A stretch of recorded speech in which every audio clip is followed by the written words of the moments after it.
The last time I wrote a song was in a college bathroom, scribbling my life away on scrap after class. Soon lacking on the grades, considered the time wasted. What I learned today was I failed and I hate this. To have my efforts graded and subjectively misplaced with teenage wastes of space with bank statements loaded with the commas. I do not belong with all yous, nothing but a slave for squalor on the bench watching ballers like holler. If you got some debt now, you're in full effect. If you're poor, let me hear some chest pounds. If you're insecure, show them how the hollows get down. Walk like you were never dead as if you're so. Build your reading superpower at the 2018 Dallas ISD Read For Me event. Join us for free books, food, and sessions for parents and students ages pre-K through 12th grade. Sessions include creating comic books, STEM to reading, A Wrinkle in Time, and many more. Read For Me is free for all Dallas area families and will be hosted at Adamson High School, March 24th from 8 to 1 p.m. For more information, go to dallasisd.org/readforme. See you there!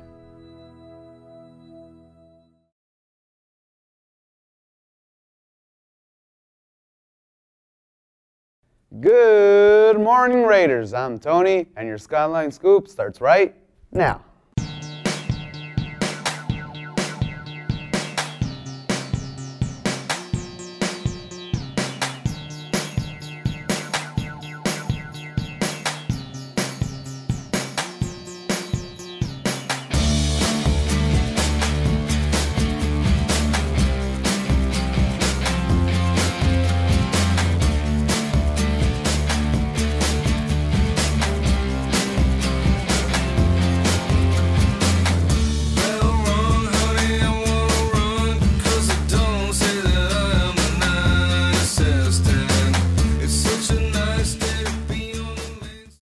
Hey guys, it's Mrs. Horner, and we have a panel today because March is Women's History Month, and there are so many people in my life and people that I don't know that I really look up to. So we have the student panel today. We're going to have a question for each day of this week, and they're all about women to celebrate Women's History Month, and we hope that they encourage you to have conversations in your class, with your family, and with your friends, and we really hope you like the questions. And I just want to first of all thank my student panelists. They're going to introduce themselves real quickly, and then we'll start with today's question. Hi, I'm Shane. I'm a junior. Hi, my name is Fidel. I'm a junior. Kenneth Boston, junior.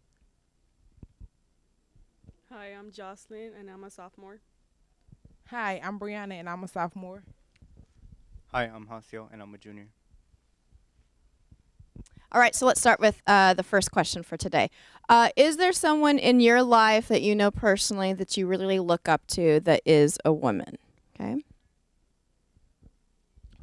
A person in my life who I most admire is my mom, because she pushed me to get far in life, and she brought me to where I am today. Even though she didn't go to college, she wants me to go, and I thank her for everything that she has done for me, and I'm just pushing to have a bright future, and I thank her so much for being there for me. My mom is my role model because not only did she graduate in high school with me, but she attended college. She became a nurse as now. She's still struggling with student loans and struggling to raise all her 4 kids. And I'm just grateful to have her. My personal hero will be my mom because she had me as she was entering into college, and she may have struggled to provide for me at first, but besides all of that, she just kept working and she kept finding ways to provide for me, so I thank her for that. Mine would have to be my mom as well. Some of you may know her. She works here. What you may not know is just how amazing of a mom she is. Like, hands down, couldn't have picked a better mom. She's always there for me, always supporting my decisions and always trying to push me to do my best no matter what. And she does everything in her power to make me and my brothers happy. Like, I've seen it every day. She tries everything in her power to make sure I'm happy. So thank you, Mom, and I love you. You guys have some really, really lucky moms. You guys are awesome kids for recognizing your moms like that. So I hope right now you guys are thinking about talking about in class who your personal woman hero is. And we'll be back tomorrow with a new question. Thanks so much.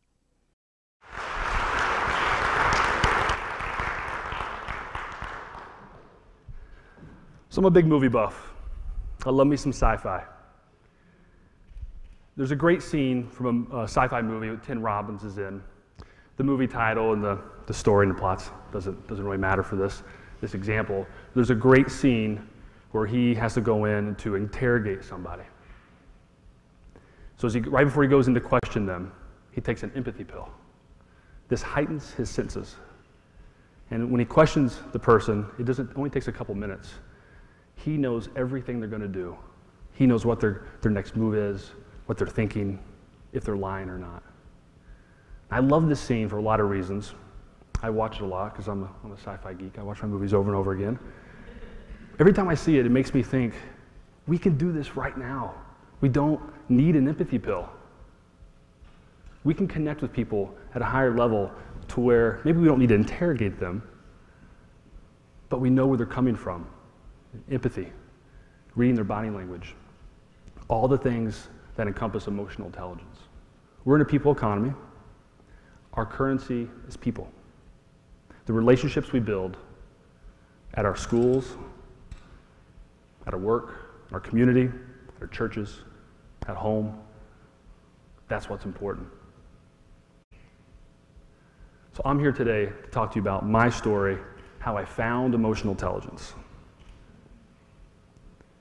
My journey of using it, kind of teaching it to myself, how I structure it, use it in my businesses, and then hopefully give you something that you can walk away with and start applying the second the speech is over with. This all started when I was 16. Now, I didn't take an empathy pill, but I know what you're thinking. I haven't aged in a day. 24 years ago, that was me at 16. Good old prom picture. Got to keep those around. So in October of 1991, a buddy of mine picked me up on the way to school, and another friend, and we took the same route we always took. It had just got done raining, so it was a little slick, and we were late. We were late for school. So we were going a little quicker than usual. There's this one curve on this country road on the way to school that we'd taken 100 times before, but we had lost control of the car, and we hit a telephone pole. It takes 2 seconds to fasten your seatbelt. That morning, I chose not to. We were all rushed to the hospital. I had 5 skull fractures, which is what they called an eggshell fracture, and my brain was hemorrhaging. Now, what happens when your brain hemorrhaging? It swells, and that's when brain damage can happen. So when my family arrived to the hospital, they told them to expect the worst, that it might not make it. There's nothing they could really do. Luckily, the pressure released. I was out of the ICU in a couple of weeks, into a regular bed, out in a month, out of the hospital, and I walked out. It was we all felt it was a miracle. There's the headline that day. But I had lost some IQ. I had lost my brain power. I had a little bit of brain damage. I couldn't think very well. I couldn't remember very well, and everything was slower. I was a straight A student before the accident, where everything came quick. Everything was fast. I had a great memory. I was a great test taker. Just a straight A student. It came quick. Now, I was struggling for D's, and everything was hard. Luckily, I had faculty and friends and family who helped me through high school, and it got me to college, a really good college. But I really struggled there. The game is higher in college. And that was tough, but I got through it.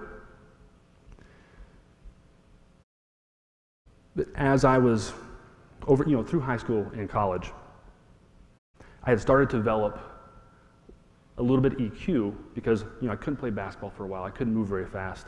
I started watching more. I was kind of forced to. So by this accident, EQ had kind of started to sink in because I needed it. IQ, once you get to high school age, it's what you got. Now, I never heard of EQ, never heard of emotional intelligence, but it was starting to kind of sink in by default. So let's go back into a more educational area, since we're out of school, and talk about what is emotional intelligence. Just to give you a little background. I like to refer to emotional intelligence as EQ. I know it's confusing, emotional quotient, EQ, but we're just going to say EQ for the sake of this speech. So emotional intelligence, if it's an umbrella, it encompasses self-awareness, understanding your emotions in real time, and be able to regulate them. Not eliminate them, but regulate them, be able to understand them. Social awareness, be able to interact in groups and reading body language, reading those cues. Empathy, understanding what it feels like to be in their shoes. And then relationship building. All these encompass and overlap emotional intelligence. Now, you don't need to memorize this. We're going to come back to it later. Okay. So EQ was coined by this guy, Daniel Goleman. He, in the 90s, coined emotional intelligence as the single most important trait or intelligence to have. It was twice as important as any other thing for leadership. So the academic world coined it in the 90s. 60 years earlier, this guy, who didn't call it emotional intelligence, 1936 came out with How to Win Friends and Influence People. It's a blueprint. Each chapter is why to remember names, how to make people feel important, why you should never try to win an argument. It's a lose-lose situation. All these little things. Well, this book was handed to me when I was 23, and it was an epiphany for me. I saw it as my golden ticket. I didn't have the IQ. I could never out-test anybody. I could never outsmart anybody. But I could do this. So I put everything in to emotional intelligence, to this book, and any other thing I could get into. So I was in the service industry, in hospitality, definitely worked in restaurants. I grew up in a restaurant. And so I had tried to apply this through my 20s. And I started to get better and better at it the more I practiced it. So in my 30s, my wife and I started a bike tour company. I was really excited about this bike tour. You know, we get to ride around the island and people are going to pay us to talk. Sounds like a pretty good idea. But I saw this as an opportunity to be able to teach emotional intelligence. Or could I? Could I teach emotional intelligence in a business setting to, one, help my business succeed, but two, give the skills to the staff where they can go on, have a higher purpose. They can go on and be better at connecting with people. So our mantra for our bike tours is be interested, not interesting. Now, it doesn't mean you shouldn't try to be an interesting person, but it means to focus on those around you. To not just look at body cues, but ask questions. Be genuinely interested in those around you. So we use that mantra for our bike tour company and how we interact with our community and our customers. One quick example. When a client walks up, we don't wait for them to come to us. We go to them. We don't let them come to the shop and say, hey, is this the bike tours? But when we walk to them, we don't have our hands in our pockets or we're closed up. We're out wide, right? Our hands out wide. We're open, right? We want them to trust us. We shake their hands and we smile. We use their names and we ask questions. And that's the first 2 or 3 minutes of our interaction with our clients. If that goes well, the bike tour goes great.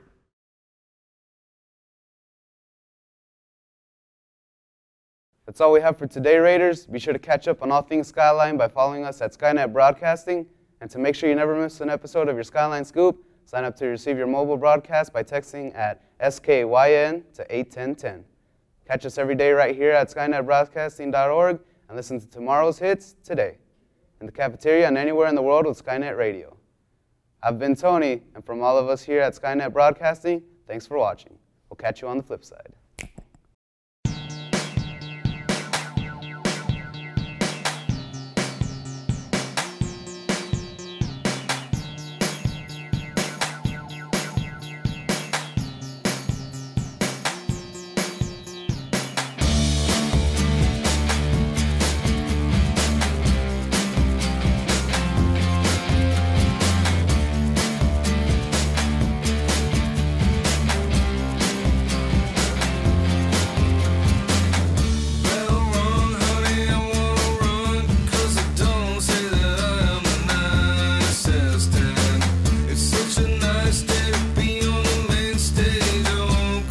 Skipping